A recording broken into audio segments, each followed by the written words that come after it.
ಯಸ್ಮಾದ್ಯಸ್ಯ ಶ್ರುತಿಸುನಯಮಾನೈಕವಿಷಯಾತ್ ಸ್ವತಂತ್ರಸ್ತಂತ್ರಜ್ಞೋ ಗುರುರಪಿ ಗುರೋರ್ಯಶ್ಚ ಜಗತಾಂ ವಿಮೂಢಾ ಯತ್ತತ್ವಂ ಪ್ರಕಟಮಿಹ ವೇತ್ತುಂ ಸುಮನಸೋ ಮುಕುಂದಂ ಧ್ಯಾಯಾಮಾಪಹತ ಕುಹಕಂ ತಂ ಸ್ವಮಹಸಾ ಸರ್ವವಿಘ್ನಃಪ್ರಶಮನಂ ಸರ್ವಸಿದ್ಧಿಕರಂ ಪರಂ ಸರ್ವಜೀವಪ್ರಣೇತಾರಂ ವಂದೇ ಜಯದಂ ಹರಿಂ ಕರೋತು ಮಮ ಕಲ್ಯಾಣಂ ಹರಿರ್ಹಯಮುಖಾವಿದಃ ಗುರುಶ್ಚ ಮಧ್ವನಾಮ ಮೇ ವರದೋಸ್ತು ನಿರಂತರಂ ವಾಣಿತೆ ಕರವಣ್ಯಂಬ ಚರಣೋರುತಿ ಸರ್ವದಾ ಮದ್ವಾಕ್ಯಸರಣೀರ್ಭೂಯಾತ್ ಶ್ರೀಮದಾಚಾರ್ಯಭಾವಗ ಸಮಾಶ್ರಯೇದ್ಗುರುಂ ಭಕ್ತ್ಯಾ ಮಹಾವಿಶ್ವಾಸಪೂರ್ವಕಂ ನಿಕ್ಷಿಪೇತ್ ಸರ್ವಭಾರಾಂಶ್ಚ ಗುರೋ ಶ್ರೀಪಾದಪಂಕಜೇ.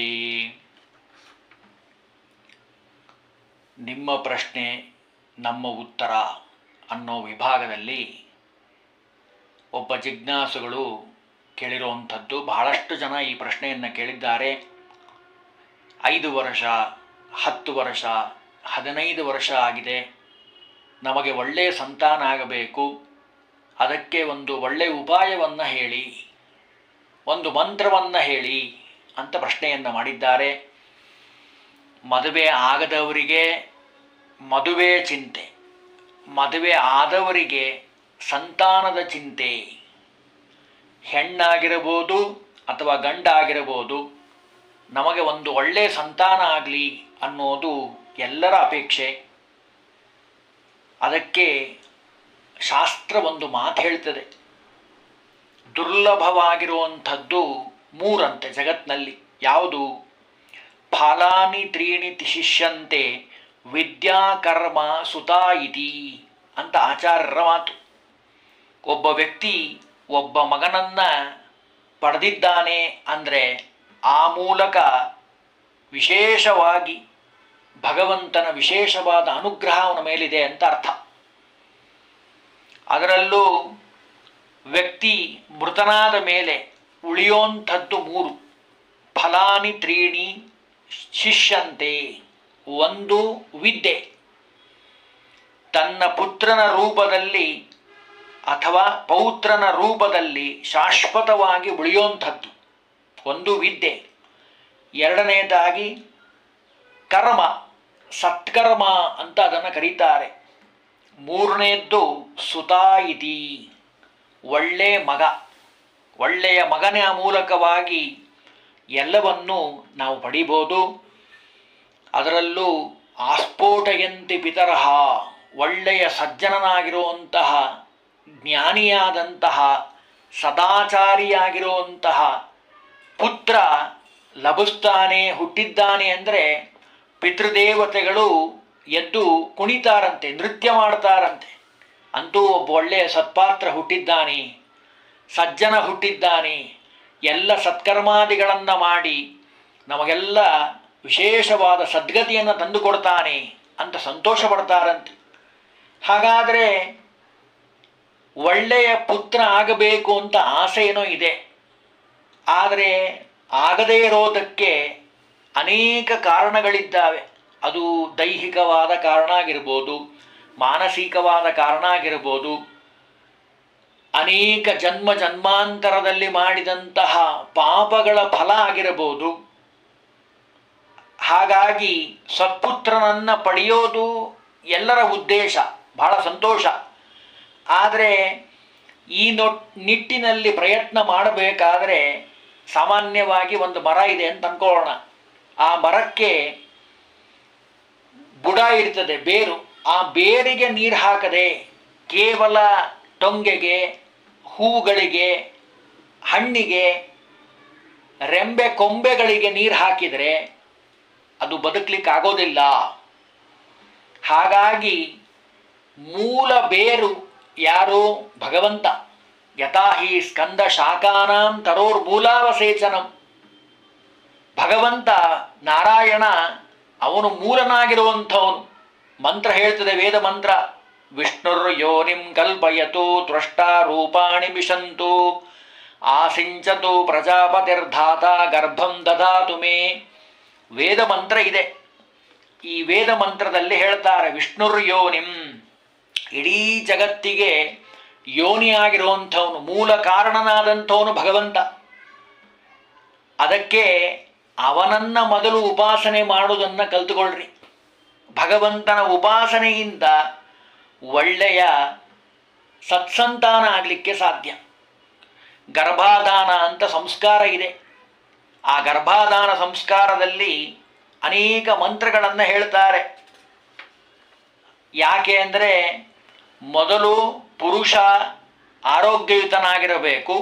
ಅಷ್ಟೇ ಮುಖ್ಯವಾಗಿ ಸ್ತ್ರೀಯಾದಂಥವಳು ಅಂದರೆ ಗರ್ಭಧಾರಣೆಯನ್ನು ಮಾಡಿ ಒಳ್ಳೆಯ ಸಂತಾನವನ್ನು ಪಡಿಲಿಕ್ಕೆ ಅಪೇಕ್ಷೆ ಪಡುವಂತಹ ಸ್ತ್ರೀ ಇದ್ದಾಳಲ್ಲ, ಅವಳು ಆರೋಗ್ಯಯುತವಾಗಿರಬೇಕು.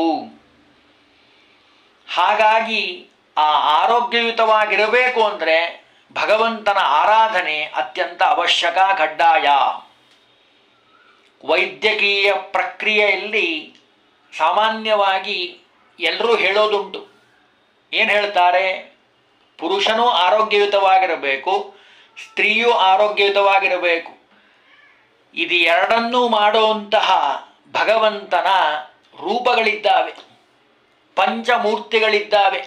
ಅನಿರುದ್ಧ, ಪ್ರದ್ಯುಮ್ನ, ಸಂಕರ್ಷಣ, ವಾಸುದೇವ ಮತ್ತು ನಾರಾಯಣ. ಅದರಲ್ಲೂ ವಿಶೇಷವಾಗಿ ಆ 4 ರೂಪಗಳಿದ್ದಾವಲ್ಲ, ಅನಿರುದ್ಧ, ಪ್ರದ್ಯುಮ್ನ, ಸಂಕರ್ಷಣ, ವಾಸುದೇವ ಅನ್ನುವಂತಹ 4 ರೂಪಗಳು ವಿಶೇಷವಾಗಿ ಭಗವಂತನ ಆರಾಧನೆಯನ್ನು ಮಾಡಬೇಕು ಅಂತ ಶಾಸ್ತ್ರ ಹೇಳ್ತದೆ. ಯಾರು ಈ 4 ರೂಪಗಳ ಆರಾಧನೆಯನ್ನು ಭಕ್ತಿ ಶ್ರದ್ಧೆಯಿಂದ ಮಾಡ್ತಾರೋ ಅವರಿಗೆ ವಿಶೇಷವಾಗಿ ಭಗವಂತ ಅನುಗ್ರಹ ಮಾಡ್ತಾನೆ. 5 ರೂಪಗಳಿಂದ ನಮ್ಮ ಶರೀರದಲ್ಲಿದ್ದು, ಅನಿರುದ್ಧಾದಿ 5 ರೂಪಗಳಿಂದ ನಮ್ಮ ಶರೀರದಲ್ಲಿದ್ದು ಭಗವಂತ ಅನುಗ್ರಹ ಮಾಡ್ತಾನೆ. ಹರಿಕಥಾಮೃತ ಸಾರದ ಪಂಚಮಹಾಯಜ್ಞ ಸಂಧಿಯಲ್ಲಿ ಇದರ ಬಗ್ಗೆ ಭಾರೀ ವಿಶ್ಲೇಷಣೆಯನ್ನು ಮಾಡಿದ್ದಾರೆ ಜಗನ್ನಾಥದಾಸರು. 5 ಅಗ್ನಿಗಳಲ್ಲಿ ಮರೆಯದೆ 5 ರೂಪಾತ್ಮಕನ 25 ರೂಪಗಳ ಅನುದಿನದಿ ನೆನೆದವರಿಗೆ ಜನುಮ ಜನುಮಗಳ 5 ನಳಿನಾಕ್ಷ ರಣದೋಳ್ ಮೈದುನನ ಕಾಯ್ದಂತೆ ಸಲಹುವ ಬೈದವಗೆ ಗತಿಗಿತ್ತ ಭಯಹರ ಭಕ್ತವತ್ಸಲ. ಅಂದರೆ ಈ 5 ರೂಪಗಳ ಚಿಂತನೆಯನ್ನು, ಅಂದರೆ ಅನಿರುದ್ಧ, ಪ್ರದ್ಯುಮ್ನ, ಸಂಕರ್ಷಣ, ವಾಸುದೇವ, ನಾರಾಯಣ ಅನ್ನುವಂಥ 5 ರೂಪಗಳನ್ನು ವಿಶೇಷವಾಗಿ ಯಾರು ಉಪಾಸನೆಯನ್ನು ಮಾಡ್ತಾರೋ ಅವರಿಗೆ ಒಳ್ಳೆಯ ಪುತ್ರ ಪ್ರಾಪ್ತಿಯಾಗಲಿಕ್ಕೆ ಸಾಧ್ಯ ಅಂತ ಹೇಳ್ತದೆ ಶಾಸ್ತ್ರ. ಅದರಲ್ಲೂ ಅನೇಕ ವಿಷಯಗಳನ್ನು ನಮಗೆ ಶಾಸ್ತ್ರಕಾರರು ನಮಗೆ ತಿಳಿಸ್ಕೊಟ್ಟಿದ್ದಾರೆ. ಗರ್ಭರಕ್ಷಣೆ ಆಗಬೇಕು, ಒಳ್ಳೆಯ ಸಂತಾನ ಆಗಬೇಕು ಅಂದರೆ ಗರ್ಭರಕ್ಷಣೆ ಆಗಬೇಕು. ಅದಕ್ಕೆ ಹೇಳ್ತಾರೆ, ಗರ್ಭರಕ್ಷಣೆ ಮಾಡುವಂತಹ 5 ರೂಪಗಳು, ಅದರಲ್ಲೂ ಮೊದಲು 4 ರೂಪಗಳ ಬಗ್ಗೆ ಹೇಳ್ತಾರೆ. ವ್ಯಾಪ್ತೇ ವಿಷ್ಣುರು ವಾಸುದೇವ ಅಂದರೆ ವಾಸುದೇವ ರೂಪಿ ಭಗವಂತ ಇದ್ದು ರಕ್ಷಣೆ ಮಾಡ್ತಾನೆ. ಭಾಗವತವನ್ನು ಶ್ರವಣ ಮಾಡಿರೋರಿಗೆ ಚೆನ್ನಾಗಿ ಗೊತ್ತಿರುವಂತಹ ವಿಷಯ ಇದು. ಸರಕ್ಷಿತ ರಕ್ಷತಿ ಯೋ ಹಿ ಗರ್ಭೇ. ಪರೀಕ್ಷಿತ್ ರಾಜನನ್ನ ಪರೀಕ್ಷಿತ ಅಂತ ಅನಿಸಿದಂಥವನೇ ಭಗವಂತ. ಭಗವಂತ ಧಾರಣೆ ಮಾಡ್ತಾನೆ, ಪೋಷಣೆ ಮಾಡ್ತಾನೆ. ಅಷ್ಟೇ ಅಲ್ಲ, ಗರ್ಭದ ರಕ್ಷಣೆಯನ್ನು ಮಾಡ್ತಾನೆ. ಒಳಗೆ ಹೊರಗೆ ಇದ್ದು ಊಟ ಮಾಡ್ತಾಳೆ ತಾಯಿಯಾದಂಥವಳು, ಅನೇಕ ವಿಧವಾದ ಪದಾರ್ಥಗಳನ್ನು ತಿಂತಾಳೆ. ಅಷ್ಟೆಲ್ಲ ತಿಂದ್ರೂ ಆ ಮಗುಗೇನೂ ಆಗದೇ ಇರೋ ರೀತಿ ರಕ್ಷಣೆ ಮಾಡುವಂಥವನು ಭಗವಂತ. ಅಶ್ವತ್ಥಾಮಾಚಾರ್ಯರು, ನಾವು ಭಾಗವತ ಕೇಳಿರೋರು ಚೆನ್ನಾಗಿ ಗೊತ್ತಾಗತ್ತೆ, ಬ್ರಹ್ಮಶಿರೋ ಅಸ್ತ್ರವನ್ನು ಉತ್ತರಾದೇವಿ ಗರ್ಭದಲ್ಲಿ ಬಿಟ್ಟಾಗಲೂ ಸಹಿತ ಕೃಷ್ಣ ಪರಮಾತ್ಮ ಅದರಿಂದ ರಕ್ಷಣೆಯನ್ನು ಮಾಡಿದ್ದಾನೆ. ನ ಮಮಾರ ದಿತೆ ಗರ್ಭ ಶ್ರೀನಿವಾಸ ಅನುಕಂಪಯ ಬಹುದಾ ಕುಲಿ ಶಕ್ಷಾಣೋ ಜೌಣ್ಯಸ್ತ್ರೇಣ ಯಥಾ ಭವಾನ್. ಎಷ್ಟು ಸುಂದರವಾಗಿ ಹೇಳ್ತಾರೆ ನೋಡಿ. ಅಶ್ವತ್ಥಾಮಾಚಾರ್ಯರು ಅಸ್ತ್ರವನ್ನು ಬಿಟ್ಟರೂ ಸಹಿತ ದ್ವಿತೀಯ ಗರ್ಭ ದೇವೇಂದ್ರನ ವಜ್ರಾಯುಧದಿಂದ ಆಘಾತಕ್ಕೊಳಗಾದರೂ ಸತ್ತಿಲ್ಲ. ಹಾಗೆ ರಕ್ಷಣೆಯನ್ನು ಮಾಡಿದ್ದಾನೆ ಭಗವಂತ. ಅದಕ್ಕೆ ಇಲ್ಲಿ ಒಂದು ಸೂಕ್ಷ್ಮವಾದ ವಿಷಯ ನಾವೆಲ್ಲ ತಿಳಿಯಬೇಕಾಗಿರುವಂಥದ್ದು, ಭಗವಂತನ ಒಂದು ಅನುಗ್ರಹ, ಅವನು ಮಾಡುವಂತಹ ವಿಶೇಷವಾದ ಆಶೀರ್ವಾದ. ಹಾಗಾದರೆ ಯಾವ ಮಂತ್ರವನ್ನು ಜಪ ಮಾಡಬೇಕು, ಶೀಘ್ರದಲ್ಲಿ ಸಂತಾನ ಆಗಬೇಕು? ಬಹಳಷ್ಟು ಜನ ನಮ್ಮಲ್ಲಿ ಪ್ರಶ್ನೆ ಮಾಡಿದ್ದುಂಟು. ಅದಕ್ಕಿವತ್ತು ಆ ಪರಿಹಾರವನ್ನು ಹೇಳ್ತಾ ಇರುವಂಥದ್ದು. ಮೊದಲು ವಿಶೇಷವಾಗಿ ಕೃಷ್ಣ ಪರಮಾತ್ಮನ ನಾಮಸ್ಮರಣೆಯನ್ನು ಮಾಡಬೇಕು.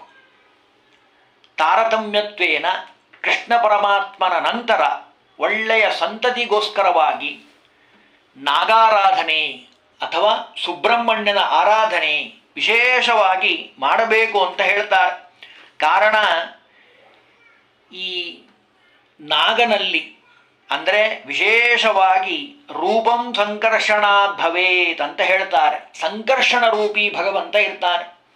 ಒಳ್ಳೆಯ ಶಿಶು ನಮಗೆ ಸಂತಾನ ಆಗಬೇಕು ಅಂದರೆ ಸಂಕರ್ಷಣನ ಆರಾಧನೆಯನ್ನು ಮಾಡೋದ್ರಿಂದ ಒಳ್ಳೆಯ ಸಂತಾನ ನಮಗಾಗಲಿಕ್ಕೆ ಸಾಧ್ಯ.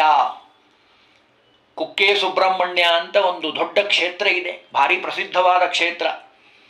ಅಲ್ಲಿ ಆ ಸುಬ್ರಹ್ಮಣ್ಯನ ಅಂತರ್ಯಾಮಿಯಾಗಿ ಬಿಂಬರೂಪಿಯಾಗಿರುವಂಥ ಪ್ರದ್ಯುಮ್ನ ರೂಪಿ ಭಗವಂತ ಮತ್ತು ಸಂಕರ್ಷಣ ರೂಪಿ ಭಗವಂತ ಆಸೇಕ ಕರ್ಮ ಪ್ರದ್ಯುಮ್ನಾಥ್ ಅಂತ ಹೇಳಿದ ಹಾಗೆ ಒಳ್ಳೆಯ ಸತ್ಸಂತಾನವನ್ನು ಪುರುಷನಲ್ಲಿ ಕೂತು ವಿಶೇಷವಾಗಿ ಅನುಗ್ರಹವನ್ನು ಮಾಡಿ ತಾಯಿಯಲ್ಲಿ ಒಳ್ಳೆಯ ಸಂತಾನ ಆಗೋ ಹಾಗೆ ಮಾಡುವಂತಹದ್ದು ಆ ಭಗವಂತನ ದಿವ್ಯವಾದ ರೂಪ. ಹಾಗಾಗಿ ಶೇಷ ಮತ್ತು ಸುಬ್ರಹ್ಮಣ್ಯರ ಆರಾಧನೆ, ಪ್ರದ್ಯುಮ್ನ ಮತ್ತು ಸಂಕರ್ಷಣ ರೂಪಿ ಭಗವಂತನ ಚಿಂತನೆ ವಿಶೇಷವಾಗಿ ಮಾಡಬೇಕು. ಎಲ್ಲರಿಗೂ ಸುಲಭವಾಗಿರಲಿ ಅನ್ನೋರು ದೃಷ್ಟಿಯಿಂದ ಈ ಶ್ಲೋಕವನ್ನು ಹೇಳ್ತಾ ಇರುವಂಥದ್ದು. ಕೃಷ್ಣ ಪರಮಾತ್ಮನ ಈ ಶ್ಲೋಕವನ್ನು ಕನಿಷ್ಠ 100 ಬಾರಿಯಾದರೂ ಜಪ ಮಾಡಬೇಕು. ಕೃಷ್ಣನ ಅನುಗ್ರಹದಿಂದ ಸರ್ವಾರ್ಥ ಸಿದ್ಧಿ, ಇಂಥದ್ದು ಸಿದ್ಧಿ ಆಗೋದಿಲ್ಲ ಅಂತನ್ನೋ ಹಾಗಿಲ್ಲ. ಕಲಿಯುಗಕ್ಕೆ ಹತ್ತಿರವಾಗಿರುವಂಥ ರೂಪ. ಹಾಗಾಗಿ ಒಳ್ಳೆಯ ಸಂತಾನಕ್ಕೋಸ್ಕರವಾಗಿ ಈ ಶ್ಲೋಕವನ್ನು ಹೇಳಬೇಕು. ಪ್ರಖ್ಯಾತವಾಗಿರುವಂಥ ಶ್ಲೋಕ ಇದು. ಕೃಷ್ಣಾಯ ಯಾದವೇಂದ್ರಾಯ ಜ್ಞಾನಮುದ್ರಾಯ ಯೋಗಿನೇ ನಾಥಾಯ ರುಕ್ಮಿಣೀಶಾಯ ನಮೋ ವೇದಾಂತ ವೇದಿನೇ. ಈ ಒಂದು ಶ್ಲೋಕ ಜೊತೆಗೆ ಕೃಷ್ಣಂ ವಂದೇ ಮಂಥಪಾಶಧರಂ ದಿವ್ಯಾರ್ಭಕಾಕೃತಿಂ ಶಿಖಾಬಂಧ ತ್ರಯೋಪೇತಂ ಭೈಷ್ಮೀ ಮಧ್ವಕರಾರ್ಚಿತಂ. ಈ 2 ಶ್ಲೋಕಗಳನ್ನು ನಿತ್ಯದಲ್ಲಿ ಕನಿಷ್ಠ 100 ಬಾರಿಯಾದರೂ ಜಪ ಮಾಡಬೇಕು. ಗುರುಮಂತ್ರ ಅಂತ ಮಾಡ್ತಾರೆ ಎಲ್ಲ ಸೌಭಾಗ್ಯವತಿಯರು. ಬಹಳಷ್ಟು ಜನಕ್ಕೆ ವೈಷ್ಣವ ಪರಂಪರೆಯಲ್ಲಿ ಎಲ್ಲರಿಗೂ ತಿಳಿದಿರುವಂಥ ವಿಷಯ. ಆ ಗುರುಮಂತ್ರ ಅಂದರೆ ಕೃಷ್ಣ ಮಂತ್ರ ಜಪ ಮಾಡಬೇಕು ಅಂತಾರೆ. ಯಾಕೆ ಅಂದರೆ ಕರ್ಷಯತಿ, ಕೃಷ್ ಅಂದರೆ ಭೂಮಿ. ಬಹಳಷ್ಟು ಅರ್ಥ ಇದೆ ಕೃಷ್ಣ ಮಂತ್ರಕ್ಕೆ. ಒಂದು ಅರ್ಥ ತಿಳಿಯೋದಾದರೆ ಕೃಷ್ ಅಂದರೆ ಭೂಮಿವಾಚಕ ಅಂತ ಇದೆ. ಭೂಮಿಯಲ್ಲಿರೋವಷ್ಟು ದಿವಸ ಎಲ್ಲರಿಗೂ ಸಜ್ಜನರು ಅಂತ ಯಾರಿದ್ದಾರೋ ಅವರಿಗೆ ಸುಖವನ್ನು ಕೊಡುವಂಥವನು ನಶ್ಚ. ಕೃಷ್ಣ ಅಂತ ಇದೇನೋ ಇಲ್ಲ ಶಬ್ದ. ಸುಖವನ್ನು ಕೊಡುವಂಥ ರೂಪ. ಸುಖ ಅಂದರೆ ಮೊದಲನೇ ಸುಖ ಯಾವುದು? ಒಳ್ಳೆಯ ಸಂತಾನ. ವಿವಾಹ ಆದವರಿಗೆ ಬದಲಬೇಕಾಗಿರುವಂಥದ್ದು ಸಂತಾನ. ಆ ಸಂತಾನವನ್ನು ಕೊಡುವಂತಹ ರೂಪ ಆ ಕೃಷ್ಣ ಪರಮಾತ್ಮನ ರೂಪ. ಈ 2 ಶ್ಲೋಕಗಳನ್ನು ನಿತ್ಯದಲ್ಲಿ ಪಠನ ಪಾರಾಯಣ ಮಾಡೋದ್ರಿಂದ ಆ ಕೃಷ್ಣ ಪರಮಾತ್ಮನ ಅನುಗ್ರಹದಿಂದ ಒಳ್ಳೆಯ ಸಂತಾನ ಆಗಲಿಕ್ಕೆ ಸಾಧ್ಯ. ಜಿಜ್ಞಾಸುಗಳು ಬಹಳ ಶ್ರದ್ಧೆಯಿಂದ ನಮ್ಮಲ್ಲಿ ಕೇಳಿದ್ದುಂಟು. ಹಾಗಾಗಿ ಈ 2 ಶ್ಲೋಕಗಳನ್ನು ಹೇಳಿರುವಂಥದ್ದು. ನಿತ್ಯದಲ್ಲಿ ಯಾರು ಕೃಷ್ಣ ಪರಮಾತ್ಮನ ಸ್ಮರಣೆಯನ್ನು ಮಾಡ್ತಾರೋ, ಗುರುಪದೇಶವನ್ನು ಪಡೆದು ಕೃಷ್ಣ ಮಂತ್ರವನ್ನು ಜಪ ಮಾಡ್ರಿ ವಿಶೇಷವಾಗಿ. ಜೊತೆಗೆ ಈ ಶ್ಲೋಕಗಳನ್ನು ಪಠನ ಪಾರಾಯಣ ಮಾಡೋದು, ಉಡುಪಿ ಕೃಷ್ಣನ ದರ್ಶನವನ್ನು ಮಾಡುವಂಥದ್ದು, ಸೇವೆಯನ್ನು ಮಾಡುವಂಥದ್ದು, ವಿಶೇಷವಾಗಿ ಒಳ್ಳೆಯ ಸಂತಾನವನ್ನು ಅನುಗ್ರಹವನ್ನು ಭಗವಂತ ಕೃಷ್ಣ ಪರಮಾತ್ಮ ಮಾಡ್ತಾ ಇದ್ದಾನೆ. ಅವಶ್ಯವಾಗಿ ಕೃಷ್ಣ ಮಂತ್ರವನ್ನು ಜಪ ಮಾಡಿ, ಶ್ಲೋಕಗಳನ್ನು ಪಠನ ಪಾರಾಯಣವನ್ನು ಮಾಡಿ ಆ ಕೃಷ್ಣನ ಅನುಗ್ರಹಕ್ಕೆ ಪಾತ್ರರಾಗಬೇಕು.